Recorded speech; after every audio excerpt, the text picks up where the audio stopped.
ज्ञान की देवी माँ सरस्वती, अन्नदायिनी भारत माता, पवित्र शब्द ओम।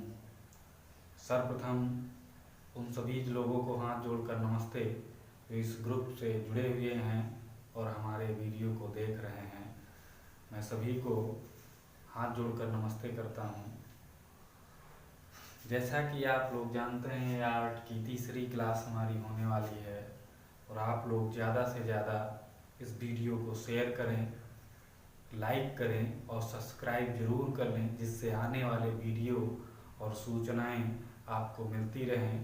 तो टीजीटी पीजीटी आर्ट के लिए बेहतर तैयारी के लिए सबसे कम शुल्क में आपको ये चैनल देता है। सर्व शिक्षा अभियान के तहत एक नई सोच और नई उमंग के साथ शिक्षा आपको देने वाला है। तो ये आप लोग चैनल को दूर दूर तक भेजें और दूर दूर तक लोगों को आग्रह करें इस ग्रुप से जुड़ने के लिए, क्योंकि यूपी में इतनी फीस में कोई भी टीजीटी पीजीटी किसी भी सब्जेक्ट की तैयारी आपको नहीं कराएगा। हम वादा करते हैं कुछ ज़्यादा करके जाएंगे। और रही बात ये संभव कैसे है, तो संघर्ष जब तक नहीं करोगे किसी चीज़ में, अब आप सोचते होंगे कि कोई यहाँ टॉनिक है पिला दी जाती है, तो ऐसा कुछ भी नहीं है।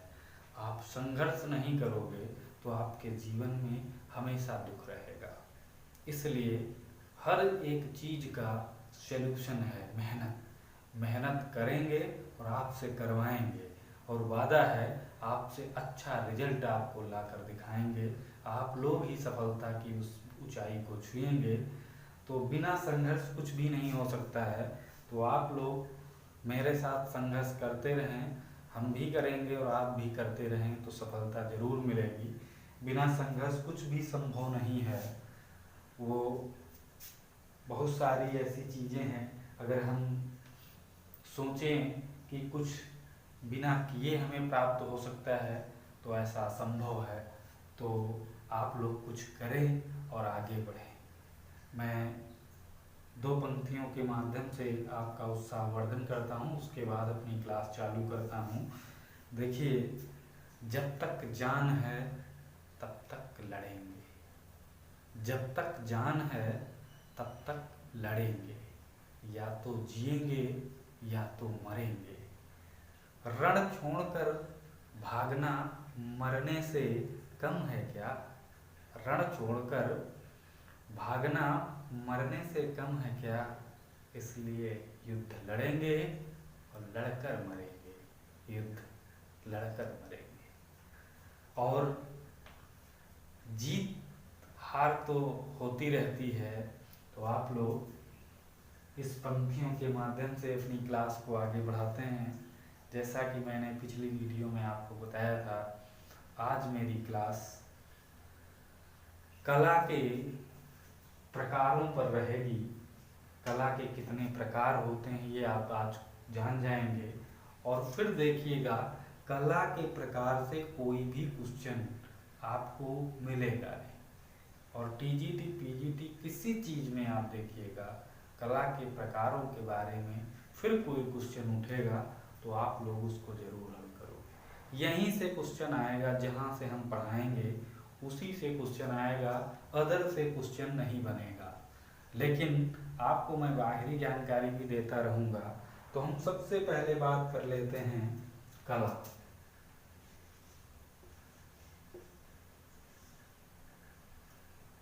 तो कला के मुख्य रूप से दो प्रकार होते हैं।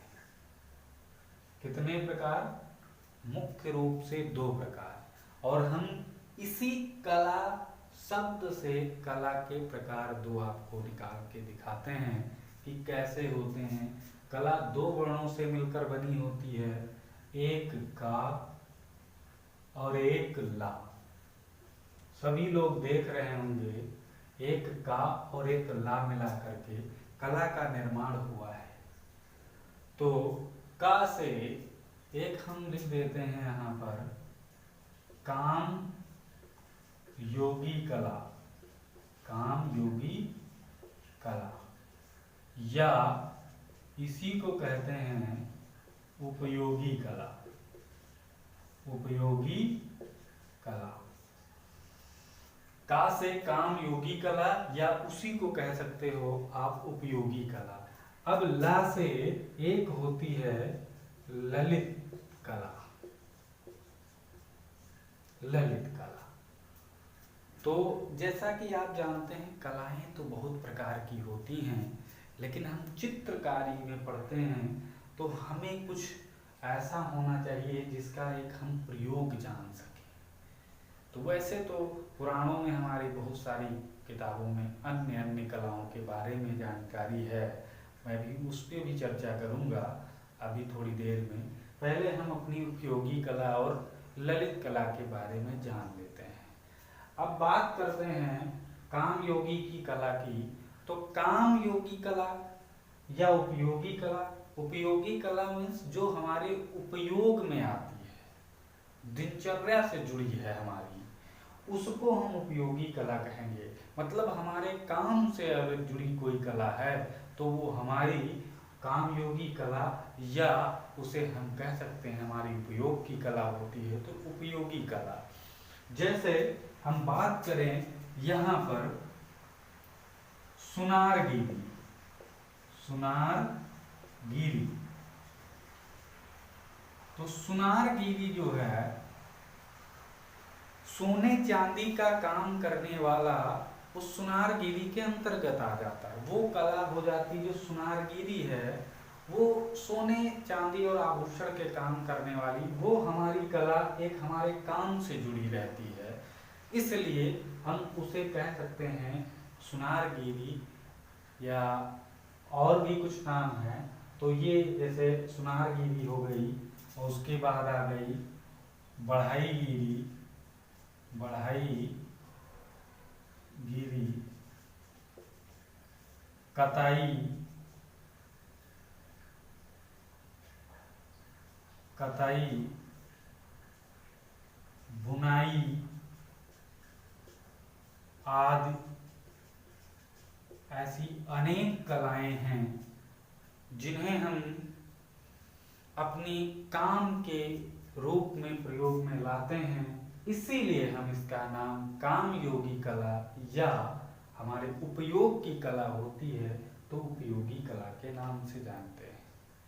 बेहतर तरीके से सभी को समझ में आ रहा है तो एक बार जोरदार से इसको लाइक कर दें और आगे इसको फैलाएं, और अपने जिन दोस्तों को इसको शेयर नहीं किया है तो शेयर कर लें। अच्छे से सभी को ज्ञान दिया जाएगा, कोई भी हो, कम पैसे वाला, ज़्यादा पैसे वाला, यहाँ पर पैसे लूटने का काम नहीं, सिर्फ शिक्षा देने का काम है। ये तो एक आप लोग जानते हैं किसी सिस्टम को चलाने के लिए कुछ अर्थ की ज़रूरत पड़ती है, तो हम उतना ही अर्थ आपसे ले रहे हैं जितना सिर्फ मुझे आवश्यकता है, और बाकी कोई अर्थ की आवश्यकता नहीं। जैसे मान लो हम दिन रात इसी में मेहनत करते रहेंगे, कोई और काम नहीं करेंगे, तो इतना मिल जाए कि 2 वक्त की रोटी मिल जाए, यही बहुत है। तो हम ज़्यादा आपसे वसूलते नहीं हैं, क्योंकि पता कर लीजिए हमारी फीस का आलम और अन्य कोचिंग की फीस का आलम क्या है। तो चलिए उस पर बाद में चर्चा करेंगे। तो अपने दोस्तों को इसको भेजिए और ज़्यादा से ज़्यादा लोगों को इससे जोड़ने का काम करिए। बस आप लोग इतना मेहनत हमारे लिए करते रहिए, क्योंकि जितनी ज़्यादा संख्या होगी उतना लाभ हमको होगा, ये बात श्योर है। हम चाहे जितना कहें, क्योंकि इतनी कम फीस में यही सोचकर हमने बनाया है कि ज़्यादा से ज़्यादा अगर बच्चे हमसे जुड़ेंगे तो हमारा खर्चा भी निकलता आएगा और आप लोगों की बेहतर से बेहतर पढ़ाई होती रहेगी। और हम सोचते हैं कि आगे कुछ अच्छा आपके लिए किया जाए, तो मेहनत करने के लिए थोड़ा अर्थ की ज़रूरत होगी, तो उसके लिए आप लोग संख्या बढ़ाते रहिए। आप लोग एक बार पूरी ईमानदारी के साथ इसे लाइक कर दें, शेयर कर दें और सब्सक्राइब जरूर चैनल को करते रहें सभी लोग, जिससे आने वाले वीडियो आपको मिलते रहेंगे। तो यहाँ पर हम अब बात करते हैं काम योगी कला और उपयोगी कला के बारे में। ये यहाँ पर समाप्त होती है। आपको अच्छी तरीके से समझ में आ गया होगा कि जो हमारे काम से जुड़ी हुई हो या हमारे उपयोग से जुड़ी हुई है तो उसे हम काम योगी कला या उपयोगी कला के नाम से जान सकते हैं। अब बात आते हैं बच्चा अपनी इस कला के बारे में जिसे हम अंग्रेजी में फाइन आर्ट के नाम से जानते हैं और हिंदी में ललित कला के नाम से जानते हैं। तो ललित कला, अब देखिए यहाँ पर थोड़ा समझने का है। मुख्य रूप से अगर कला के रूप, दो रूप पूछे जाते हैं तो दो ही आप बताएंगे। अब बात करते हैं ललित कला उपयोगी, इसके तो बहुत सारे प्रकार हैं, इसको बता पाना मुश्किल है, लेकिन इसके प्रकार पूछेगा नहीं भैया, इसके प्रकार पूछेगा नहीं, हम अभी से बता दे रहे हैं। लेकिन इसमें अगर आ जाए ऑप्शन में, अगर काम योगी कला उपयोगी कला ऑप्शन में पूछा जाए तो आप बेहतर तरीके से बता सकते हैं, कोई दिक्कत नहीं है, क्योंकि आप अच्छे तरीके से समझ चुके हैं। अब हम बात करते हैं ललित कला के बारे में। अब यही कला हमको पढ़नी है, सीधी सी बच्चा बात है, ललित कला के अंतर्गत ही हमारी चित्रकला आती है। ललित कला के अंतर्गत हमारी चित्रकला आती है, क्योंकि हम बात अगर करें तो ललित कला के मुख्य रूप से 5 प्रकार भैया होते हैं। कितने प्रकार? 5 प्रकार होते हैं। इन 5 प्रकारों में एक प्रकार अपनी चित्रकला का भी आता है।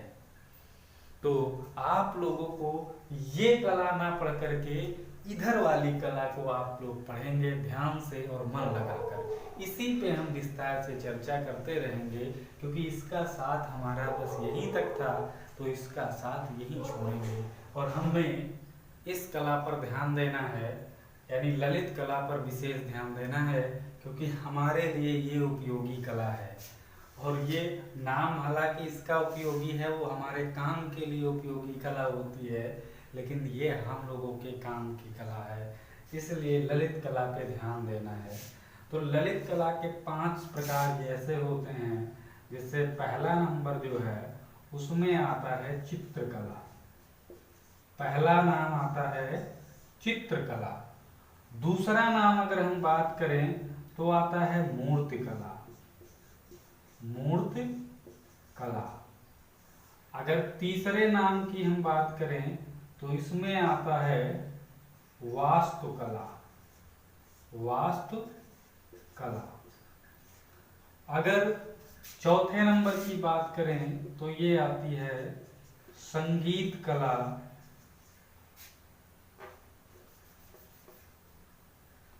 संगीत कला। और 5 नंबर पे जो आती है उसे हम कहते हैं काव्य कला, या इसी का एक नाम है साहित्य कला। साहित्य कला। तो अब हम जैसा कि देख रहे हैं हमारे सामने ललित कला के 5 प्रकार आपके सामने लिखे लिए हैं। एक चित्रकला, दूसरी मूर्तिकला, तीसरी वास्तुकला, चौथी संगीत कला और 5वीं काव्य कला, या उसी को कह सकते हो साहित्य कला। अब हमें इसमें से अपनी ये चित्रकला तो सभी लोगों को जानना है कि यही चित्रकला के माध्यम से हम लोग कला को पढ़ रहे हैं, तो हमें इसी चित्रकला पर विशेष ध्यान देना है और इसी ललित कलाओं के बारे में जानकारी ज़्यादा रखनी है। इस कला से मेरा आप लोगों का नाता ज़्यादा देर तक नहीं है, तो हम बात करेंगे आज अब इसी चित्रकलाओं और मूर्तिकला और वास्तुकला और संगीत कला और काव्य कला पे। तो यहाँ पर देख लेते हैं, हम यहाँ कुछ बताने वाले हैं, थोड़ा ध्यान देकर सुनिएगा। इसका जो प्रधान तत्व होता है, प्रधान तत्व अगर हम बात करें तो चित्रकला किस प्रधान में आती है, तो हम बात करते हैं रूप में। क्यों? क्योंकि हम चित्रकला को देख करके हम बताते हैं कि यह कला अच्छी है या खराब है, तो देख करके हम उसका आनंद ले सकते हैं, तो इसलिए यह रूप पर आधारित है, यानी रूप प्रधान है। ये क्या है? रूप प्रधान है। कौन सी? चित्रकला। अब इसी तरह अगर मूर्ति की बात करें तो मूर्ति कला भी मेरी रूप प्रधान होती है, यानी हम इसे देखकर ही हम अच्छा और खराब बता सकते हैं या उसका आनंद ले सकते हैं या अपने मन को प्रसन्नित आनंदित कर सकते हैं। तो ये हमारी रूप प्रधान मूर्ति कला भी हो गई। और तीसरी जो वास्तुकला है ये भी बच्चा हमारी रूप प्रधान है, यानी हमारी तीन जो कलाएं हुई, चित्रकला, मूर्तिकला, वास्तुकला। अब वास्तुकला के अंतर्गत आप चित्रकला तो जानते हैं कि पेंसिल और रबड़ और कलर के द्वारा हम चित्रकला का निर्माण करते हैं। मूर्तिकला में आप जानते हैं सीमेंट या किसी चीज का मिक्सचर का प्रयोग करके, कंक्रीट या तारवार का प्रयोग करके हम मूर्तिकला का निर्माण करते हैं। वास्तुकला ये कला आप लोग जानते हो, भवन और इमारतों में इसका प्रयोग किया जाता है। तो इसमें ईंट, सीमेंट और बहुत सारे मोटे तारों का प्रयोग करके हम वास्तुकला का निर्माण करते हैं। अब बात आती है संगीत कला की। तो ये संगीत कला हमारी ध्वनि प्रधान है, ध्वनि प्रधान है। इसका प्रधान तत्व ध्वनि है, क्योंकि हम संगीत की ध्वनि को सुन करके ही हम आनंदित हो सकते हैं। ये हमारी ध्वनि पर आधारित है, इसलिए ये ध्वनि प्रधान है। अब बात करें काव्य की, तो ये काव्य हमारी अर्थ प्रधान है। अर्थ प्रधान इसलिए है क्योंकि जब तक हम काव्य या साहित्य में उसका अर्थ नहीं जान पाएंगे तब तक हम उस चीज का हम आनंद नहीं ले पाएंगे, और जब तक आनंद नहीं आएगी तो फिर हमें उस कला का महत्व समझ में नहीं आएगा। तो आप लोगों ने यहाँ पर देखा कि इन सब चीजों में प्रधानता क्या है। तो चित्रकला रूप प्रधान है, मूर्तिकला भी रूप प्रधान है, वास्तुकला भी रूप प्रधान है, संगीत कला हमारी ध्वनि प्रधान है क्योंकि हम सुन करके आनंदित हो सकते हैं, काव्य कला या साहित्य कला अर्थ प्रधान है और इसे हम अर्थ के भाव को समझ करके ही हम आनंदित हो सकते हैं। अब हम बात करें इसके माध्यम की, तो इसमें आप लोग जानते हो हमारे ब्रश और रंग, जिसे अंग्रेजी में कलर बोलते हैं, तो ब्रश और रंग का माध्यम है। मूर्तिकला में आप जानते हैं सीमेंट या मिक्सचर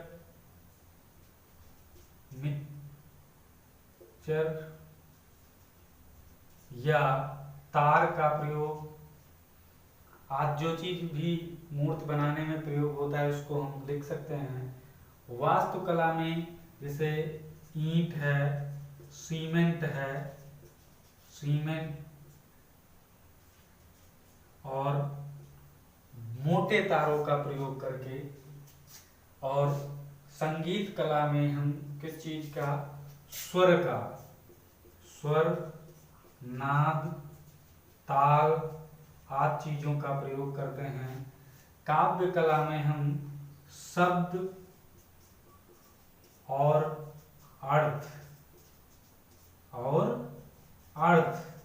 का माध्यम मानते हैं, क्योंकि शब्द और अर्थ से ही हम इसका भाव अर्थ समझते हैं। तो आप यहाँ तक की कला के बारे में आप लोग जानकारी प्राप्त कर चुके हैं कि ये कौन सी प्रधान है, कौन सा माध्यम है इसका, और ललित कलाओं के कितने प्रकार होते हैं। कामयोगी कला के बारे में भी जान ले। अब हम बात करेंगे आगे की विस्तार से। इस पे चर्चा को यही रोकते हैं, आगे बात करते हैं हमारी अन्य जो पौराणिक किताबें हैं, पुराणों की किताबें हैं, उनमें कितने कितने प्रकार बताए गए हैं। तो इस पर हम चर्चा करते हैं। सबसे पहले हम बात कर लेते हैं बौद्ध धर्म में एक पुस्तक का नाम है ललित विस्तार। इसी में हम लिखते होते हैं, आप लोग देख लेना। एक बौद्ध धर्म की प्रसिद्ध पुस्तक है ललित विस्तार। ललित विस्तार। तो ललित विस्तार में 89 89 कला के प्रकार बताए गए हैं। ये ललित विस्तार ये बौद्ध धर्म के महायान, हीनयान और महायान ललित, ये उसमें क्वेश्चन पूछा गया है टीवीटी 8 में। ये मत समझना कि हम अपनी तरफ से बता रहे हैं। बौद्ध धर्म के 2 संप्रदाय थे। कितने? 2 संप्रदाय थे, एक हीनयान और एक महायान। तो हीनयान को नहीं छोड़ करके महायान की ये पुस्तक है ललित विस्तार, प्रसिद्ध ग्रंथ है। और इसकी रचना के बारे में अगर पूछे क्वेश्चन, हालांकि पूछेगा नहीं क्योंकि इसकी रचना किसी एक व्यक्ति ने नहीं की है, कई लोगों ने मिल करके इस पुस्तक की रचना की है। इसीलिए इस पुस्तक के लेखक का नाम नहीं आता है ललित विस्तार, जिसमें आपको 89 प्रकार के कलाओं के बारे में, जिसे 89 हिंदी में कहते हैं, तो 89 कलाओं के बारे में जानकारी मिलती है। ये हो गई बौद्ध धर्म में। अब अगर हम बात करें इसी के बाद, बौद्ध धर्म के बाद एक आता है जैन धर्म। क्या आता है? जैन धर्म। जैन धर्म की एक बहुत पुस्तक पुरानी है जिसका आप लोगों ने देखा होगा, नाम सुना होगा। क्या नाम है? प्रबंध कोश। प्रबंध कोश, प्रबंध कोश। इसकी अगर हम बात करें तो इसमें 72 प्रकार की कलाओं के बारे में, यानी 72 काइंड्स ऑफ आर्ट के बताए गए हैं। तो यहाँ पर 72 प्रकार। इसके लेखक के अगर बात करें तो इनके लेखक का नाम है राजशेखर। राजशेखर नाम है प्रबंध कोश के। ये भी ध्यान रखना है आप लोग सभी लोगों को बहुत कायदे से। ये पुस्तकों को, जितनी हम पुस्तकें आपको पढ़ाते चलेंगे, उन पुस्तकों को आप विस्तार रूप से एक जगह पर लिखते रहना। उनके राइटरों के नाम और पुस्तक के बारे में अगर जानकारी कोई मिलती है तो उनको सबको लिखते रहना कि क्या खास है पुस्तक में। क्वेश्चन उससे पूछे जाते हैं। तो आप लोग ये मत सोचना कि हम फ्री में बता रहे हैं, तो फ्री में कुछ नहीं है। हर चीज़ एक काम की चीज़ है यहाँ पर, क्योंकि कोई ऐसी चीज़ यहाँ पर नहीं बताई जाएगी जिसका कोई काम ना हो। तो यहाँ पर जितने भी, जैसे हमने बौद्ध धर्म के बारे में बताया, बौद्ध धर्म की एक प्रसिद्ध पुस्तक है ललित विस्तार, जिसके लेखक कई लोगों ने मिलकर रचना की है। और ये किस, आप मान लेते हैं क्वेश्चन आ जाए कि ललित विस्तार बौद्ध धर्म के किस संप्रदाय से जुड़ी हुई है, तो आप लोग बताएंगे महायान संप्रदाय से ही जुड़ी हुई किताब है। तो जैन धर्म में प्रबंध कोश राजशेखर नाम के एक लेखक थे, उन्होंने इस पुस्तक की रचना की, जिसकी पुस्तक में 72 प्रकार के कलाओं का वर्णन आपको देखने मिलता है। तो बौद्ध धर्म हो गया, जैन धर्म हो गया। तो अब हम क्यों छोड़े हिंदू धर्म, तो हम बात कर लेते हैं यहाँ पर हिंदू धर्म की। हिंदू धर्म की बात कर लेते हैं। अब यही चीजें हैं कि हम किसी चीज से अगर क्वेश्चन बनता है तो उसको हम देख लेते हैं, फिर पूरी चीजें आपको बताते हैं। तो हिंदू धर्म में अगर हम बात करें तो कई किताबें हैं, कई किताबों के बारे में जानकारी मिलती है। जैसे हिंदू धर्म में भगवत गीता आपने सुना होगा, भगवत गीता, जिसमें 16 प्रकार की कलाओं का वर्णन है। कृष्ण जी 16 कलाओं से युक्त थे, उसमें बताया गया है। और हिंदू धर्म में बात करें तो यहाँ पर अगर हम बात कर लें हिंदू धर्म में, तो एक पुस्तक है कामसूत्र। कामसूत्र जो वात्सायन की पुस्तक है, इसमें 64 प्रकार की कलाओं का वर्णन मिलता है। कितनी? 64। तो 64 कलाओं का वर्णन इसमें पाया गया। अगर हम बात करें, एक है शुक्रनीति सार नामक पुस्तक है। ये शुक्राचार्य एक हुए हैं, शुक्राचार्य उनकी है। इसमें भी 64 प्रकार की कलाओं का वर्णन आपको देखने को मिलता है। अगर हम बात करें, एक कश्मीर के बहुत बड़े विद्वान हुए हैं, लेखक उनको कहना ठीक नहीं, उनको विद्वान कहना ठीक रहेगा, क्योंकि वो कश्मीर में बहुत सी राजनीति पर पुस्तकें लिखने का उनको गौरव प्राप्त है। अब उनके कुछ साक्ष्य नहीं मिलते हैं, लेकिन जो साक्ष्य मिलते हैं वो बहुत बड़े योग्य, क्योंकि हमने कहीं पढ़ा भी था कि क्षेमेंद्र को लेखक ना कह के एक विद्वान की उपाधि दी गई। तो यहाँ पर हम एक क्षेमेंद्र हैं जिनकी एक पुस्तक है कला विलास। कला विलास, जो कला विलास है, कला विलास एक क्षेमेंद्र की पुस्तक है। क्षेमेंद्र नाम है इनका, क्षेमेंद्र। तो क्षेमेंद्र जी ने इसकी कला में 64 प्रकार को बताया है। तो हम अगर पूर्णतया बात करें, तो अगर हम बात करें तो ज़्यादातर मान्यता हमारे हिंदू धर्म में 64 प्रकार के कलाओं की बात आती है। हिंदू धर्म में अगर पूछा जाए, एक भगवत गीता को छोड़ दीजिए, ज़्यादातर संभवतः 64 प्रकार की कलाओं का वर्णन मिलता है। तो अगर हिंदू धर्म में पूछा जाएगा तो अब 64 का टिक करेंगे। अगर बौद्ध धर्म की बात करें तो 89 या 89 कलाओं के बारे में बात करेंगे। जैन धर्म में प्रबंध कोश राजशेखर की रचना है, जो 72 प्रकार की कलाओं का वर्णन करती है। तो ये चीज़ें आप लोग ध्यान रखेंगे। और आज ज़्यादा चर्चा ना करके, क्योंकि अभी तो इस पे चर्चा बहुत बाकी है, हम पूरी क्लास में आपको ये सारी चीज़ें और बताएंगे। अभी हमने सिर्फ यहाँ की भारतीय लेखकों के बारे में हम उसकी पूरी जानकारी और देंगे, और उसके बाद पाश्चात्य मतलब विदेशी जो लेखक हमारे हुए हैं उनके बारे में, यूरोपीय जो लेखक हुए हैं उन्होंने कला के प्रकार के बारे में क्या बात की है, क्या कैसे कहा है। जैसे एक अंतर हम यहाँ पर आपको बता देते हैं।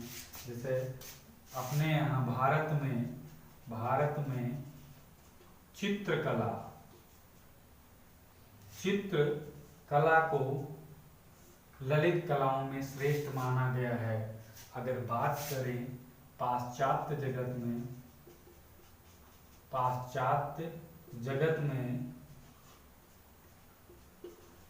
में तो वहाँ पर चित्रकला की जगह पर काव्य कला को श्रेष्ठ माना है। ये अंतर देखने को मिलता है। तो भारत में चित्रकला को श्रेष्ठ माना जाता है, और पाश्चात्य जगत यानी यूरोप या आदि विदेशों में वहाँ पर काव्य कला को श्रेष्ठ माना जाता है।